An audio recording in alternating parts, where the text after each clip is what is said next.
Bubba.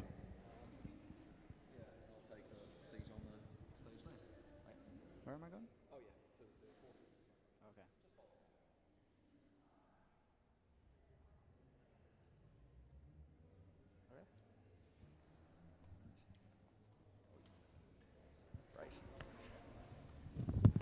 Hello, hello. So glad to see you here at St. James Cathedral. My name is Robbie Ellis. I'm here from Classical Music Chicago. Welcome to the pre-concert talk for this Rush Hour concert. And we are collaborating with two different organizations for this particular concert, the FilAm Foundation and JCC Chicago Violins of Hope.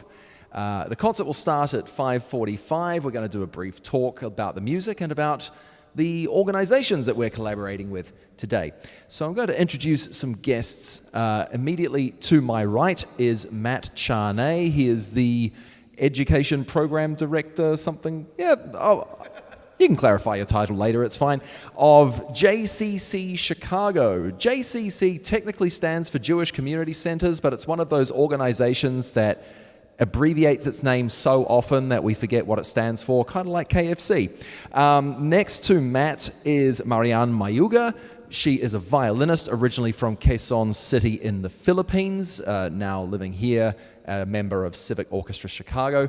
And then with the talkie stick is Magnus Villanueva, a pianist and Chicago native, if I'm not mistaken. You grew up here? What sort of music programs did you do growing up here? I've been everywhere. MYA, Merit School of Music, Music Institute, did the whole thing around here. Chamber music, orchestra, everything. So you grew up in the area. Did you go to college in Chicago as well? No, I actually went to school in Baltimore at the Peabody Conservatory. Great, and you're back here making a career of things? So actually, I am currently living in New York City. Oh. So okay. just kind of in and out of Chicago. It's, I have a ton of family here. It's always a pleasure to be here. Well, you might be in a position to shed a little bit of light on what the FilAm Foundation is. Victor Santiago Asuncion founded it. He has played in this concert series plenty, but beyond that, do you want to say anything else about FilAm? Sure, yeah. I mean, Victor is doing a wonderful job with, bringing together all these Filipino-American musicians and Filipino musicians that are based in the U.S. They're programming beautiful concerts. I went to a couple at Carnegie Hall in New York where I actually met Victor. This is my first time actually playing with the foundation, and it's really an honor to be here in Chicago, my hometown, and do it.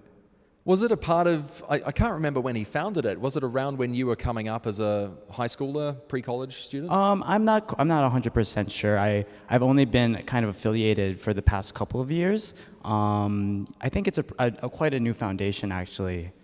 Okay. Yeah. Well, I'll turn now to Marianne. You did not grow up just a few miles from here. You grew up considerably further away. Yeah. Yes.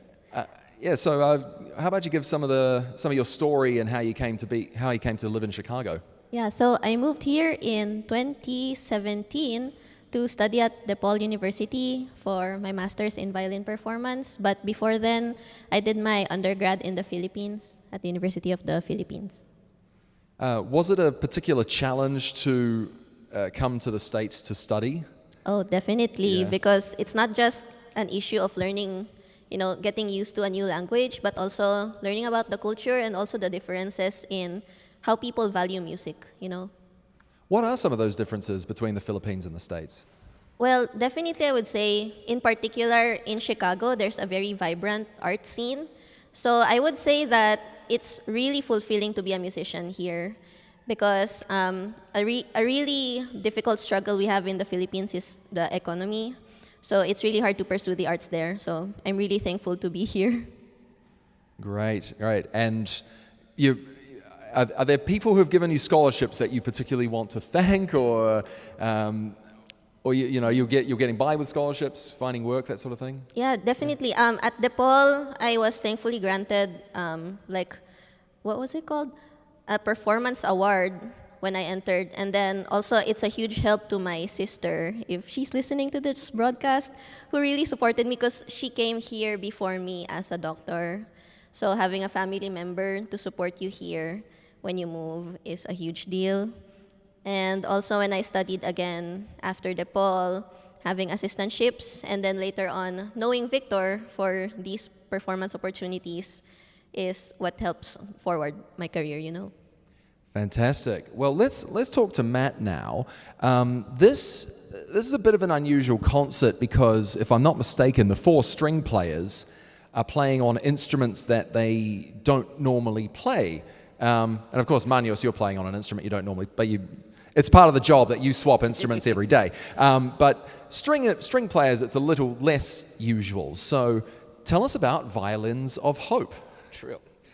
We're so thankful that these musicians are so talented they can play on any instrument that we give them. So thank you so much for your talent already. JCC has brought to Chicago and really Illinois in general Violins of Hope from April all the way through September. It's a collection of 70 or over 70 different instruments, most of them violins, but today we actually have a viola and a cello with us as well. And all of the instruments in Violins of Hope were somehow rescued or are Holocaust era violins. So were made around the time of or were owned by families who unfortunately were perished in the Holocaust, but everything has a story around it was saved or somehow rescued from the Holocaust in a way. The 4 instruments that we're going to hear in today's concert, do you know any of the stories behind any of the individual instruments that we're going to hear today? I do have a little bit of the story behind a few of the violins. We actually have, like I said, a viola and a cello, which I don't know a lot, but we do know a little bit. Is it okay if I bring out a little bit of information and read it? You go ahead, yeah. Oh, that'd be great. Yeah. And by the way, after the concert is done, you will be able to come up on stage here, stage, altar, and take a look at the instruments, see these very particular Holocaust-era instruments, and we'll find a little bit more about the story of one of the violins. And that's really what it's all about, is making sure that you're able to come and engage and see the instruments. So we have 2 amazing violins with us. One was created by Yakov Zimmerman, one of the first Jewish violin makers in Warsaw. He was a wealthy industrialist and who ordered a violin made by Zimmerman. Zimmerman made an amazing string instrument with a very amazing Jewish star inlaid in the back, and once we're done, you can come up and actually see the inlay in the back. When the war broke out in 1939, Shimon, who was the owner of the violin at the time, managed to escape all the way to Uzbekistan, but unfortunately died a few years later. One of the family members later brought that violin back to Jerusalem to its original shop maker where they originally made it. They refurbished it, and it is now part of this amazing collection that we have today. So you're saying the violin maker was in Warsaw, in the thriving Jewish community of Warsaw prior to 1939, and then that same violin maker got out and reestablished in Israel and was reunited with the instrument he'd made. Exactly. Wow. There's a lot of interesting, amazing stories with Violins of Hope like that, where we see kind of one go off, and 100 years later it kind of comes back. It's been really interesting to see. That is a fascinating one. So as I said, after the concert is done, you'll be able to see these instruments, including, we are in an Anglican cathedral, but yes, the Star of David inlaid into the back of the violin, if I'm not mistaken. Well, we have a little bit of time to talk about the music. Marian, I'll go back to you. We'll talk briefly about the 3 pieces that are going to be on the program. So first is Arnold Schoenberg, and I know that name can be frightening to some people who are used to his later stuff, but this is an early work of his, and you wouldn't pick it to be Schoenberg necessarily. Yeah, it's very interesting because it's actually very tonal, and Schoenberg actually credits Mozart in how he learned a lot of his compositional techniques. And actually, in this particular string quartet, you would hear a lot of influences of not just Mozart, but also Brahms. And it's interesting because this work was actually brought to Brahms for approval, but it was published posthumously.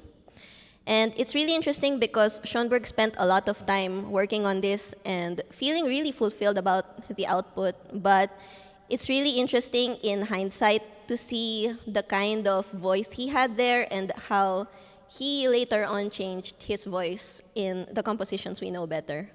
He very much was an advocate of tradition, that Austro-German tradition of music that passed down from Mozart, Beethoven, Schubert, Schumann, Brahms, all of that. And I think he once said, there is still plenty of good music yet to be written in C major, despite his atonal leanings later on. Although this one's in A, I think, if I'm not mistaken, that movement.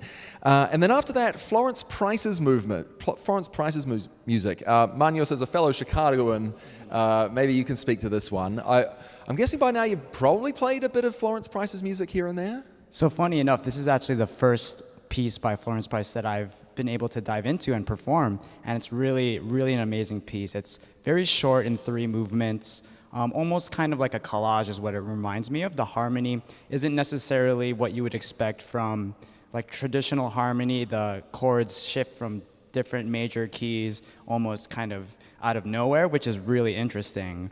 The second movement in particular has a very much sort of kind of spiritual kind of tone. That very Florence beautiful, Price yes. signature, yeah. Yeah, and then the third movement is just a fun 3/8, kind of light piece. Yeah. So yeah. If you haven't heard of Florence Price by now, and I mean, I know that not everybody in this room is going to be from Chicago, but yeah, if you haven't heard of Florence Price, she was from Arkansas originally, lived and worked on the south side of Chicago in Bronzeville, very prominent black musician, composer, had a piece played by the Chicago Symphony Orchestra in the 1930s, which the CSO brags about all the time. And then, yeah, just great music, very much influenced by the black church in a lot of ways. And finally, Ottorino Respighi, who's famous for his very bombastic Benito Mussolini adjacent orchestral tone poems.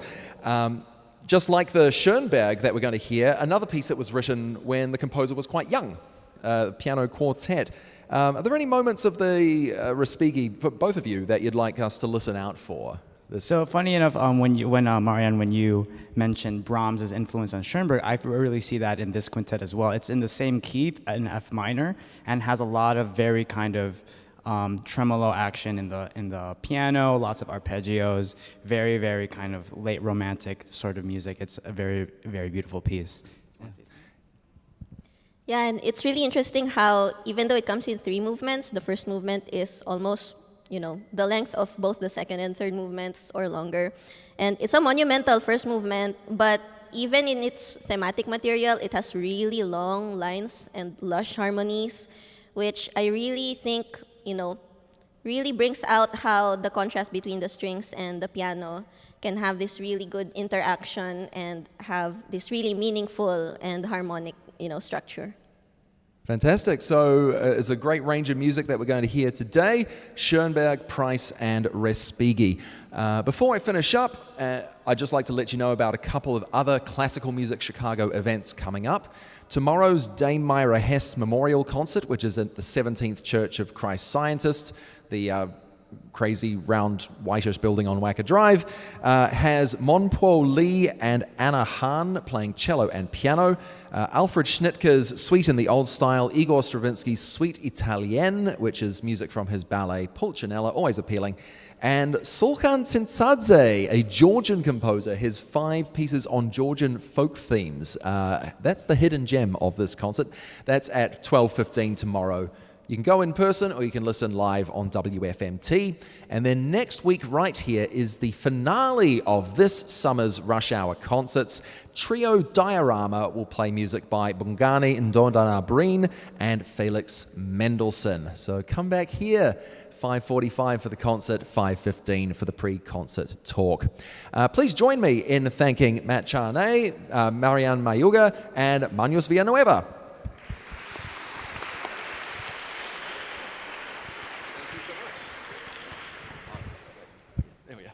Take the mic back as well.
Hello and welcome to this Rush Hour concert. I'm Robbie Ellis. Rush Hour concerts are presented by Classical Music Chicago and supported in part by an award from the Illinois Arts Council Agency. Rush Hour concerts are produced in partnership with St. James Cathedral. Today's concert is a collaboration with the FilAm Foundation and JCC Chicago's Violins of Hope, and I'd like to introduce Matt Charnay from JCC Chicago to talk a little bit more about that. Thank you so much. On behalf of JCC Chicago, welcome to our Violins of Hope presentation. JCC Chicago, founded in 1903, is rooted in Jewish values, offers a life-affirming journey fostering a connection of community from birth all the way through senior years.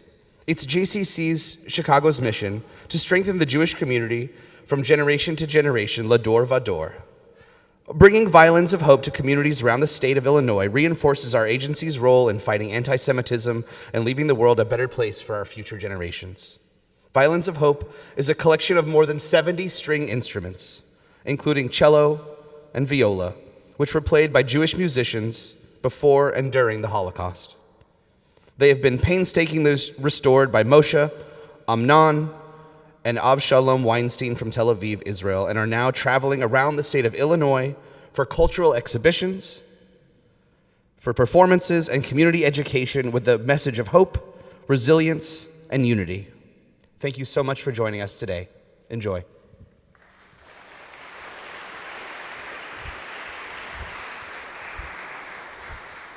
And after the concert, you are invited to come to the stage where you can see these particular special instruments up close. And now to perform the music of Schoenberg, Price, and Respighi, please welcome violinists Marian Mayuga and Brent Taghap, violist Larissa Mapua, and cellist Ezra Escobar.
Thank you.